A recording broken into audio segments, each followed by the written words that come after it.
பச்சையம்மன் ஜோதிட நண்பர்களுக்கு அனைவருக்கும் வணக்கம். இன்று நாம் காணவிருக்கும் பதிவு என்னன்னு பார்த்தீங்கன்னா, வைகாசி மாதத்தில் பிறந்தவர்களின் குணநலன்கள் எப்படி இருக்கும். இந்த வைகாசி மாதத்தில் பிறந்தவர்களுடைய ஜாதகத்தில் பார்த்தீங்கன்னா, சூரியன் ரிஷபராசியில் இருப்பாங்க.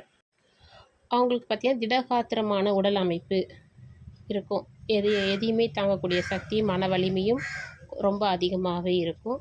மன உறுதியும் அதிகமாகவே இருக்கும். இவங்களுடைய குணம் பார்த்தீங்கன்னா, இன்பம் துன்பங்களை சமமாகவே ஏற்றுக்குவாங்க. இன்பம் வந்தாலும் ரொம்ப அதிகமாக சந்தோஷப்பட மாட்டாங்க.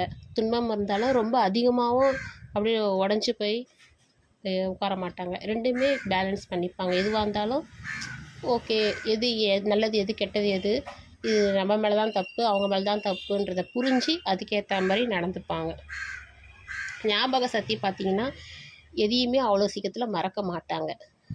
என்றைக்கோ நடந்ததை கூட மைண்டில் ஒரு ஓரமாக இருந்துகிட்டே இருக்கும். படிக்கிற விஷயத்த கூட நல்லா ஞாபக சக்தி உள்ளவங்களாக தான் இருப்பாங்க. அதேமாரி ஒரு வேலை விஷயத்தில் பார்த்திங்கன்னா, ஒரு வேலையை முடிப்பதில் அதிக நேரம் எடுத்துக்கொண்டாலும் அவங்களுடைய முழு கவனம் செலுத்துவார்கள். அவங்க ரொம்ப நேரம் எடுத்துக்கிட்டால் கூட அதோடைய முழு கவனம் ரொம்ப சின்சியராக ஒர்க் பண்ணுவாங்க. ஒரு ப்ராஜெக்ட் பண்ணுங்க அப்படின்னு சொன்னால் கூட அவங்க முடிக்கிறதுக்கு ரொம்ப நாள் ஆனால் கூட அதில் முழு ஈடுபாடோட திருப்தியாக இருக்கும் அவங்க செய்கிற வேலையில். தைரியம் பார்த்திங்கன்னா, முருகனுடைய அருளால் வீரம் மற்றும் அறிவாற்றல் நிறைந்தவர்களாக தான் இருப்பாங்க. இவங்களுக்கு வீரமும் ரொம்ப தைரியமும் அதிகமாகவே இருக்கும். வைகாசி விசாகம் பார்த்திங்கன்னா, முருகனின் அவதார தினமாக நம்ம கொண்டாடுறோம்.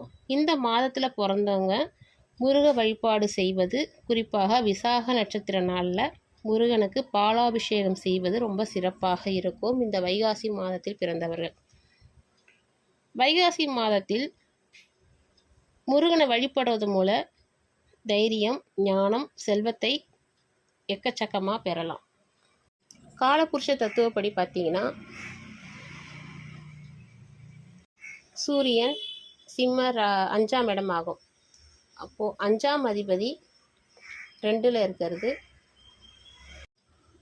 இவங்க ஒரு ஆசிரியராகவும் பணியாற்ற அதிக வாய்ப்பு இருக்குது. அந்த ப்ரொஃபஷனல் நீங்கள் தேடி போனீங்கன்னா சக்ஸஸ் ஆகும். இவங்க பூர்வீக யாரோ ஒருத்தர் பூர்வீகத்தில் ஒரு ஜோதிடராகவும் இருக்க வாய்ப்பு இருக்குது. இது விசாரித்து பார்த்தா உங்களுக்கு தெரியும். நீங்கள் இல்லைன்னு சொல்லலாம், உங்களோட பெரியவர்களை நல்லா விசாரித்து பார்த்தீங்கன்னா தெரியும். நல்லா 5ஆம் அதிபதி காலபுருஷ தத்துவப்படி 12ல் உச்சம் ஆகிறதுனால இவங்க சுகவாசியாக நல்லா மெத்தையில் சூப்பராக தூங்குவாங்க. என்ன தான் கஷ்டம் இருந்தாலும் அந்த படுக்கை வசதியில் இவங்க ரொம்ப சிறப்பாகவே அமைத்து கொள்வார்கள்.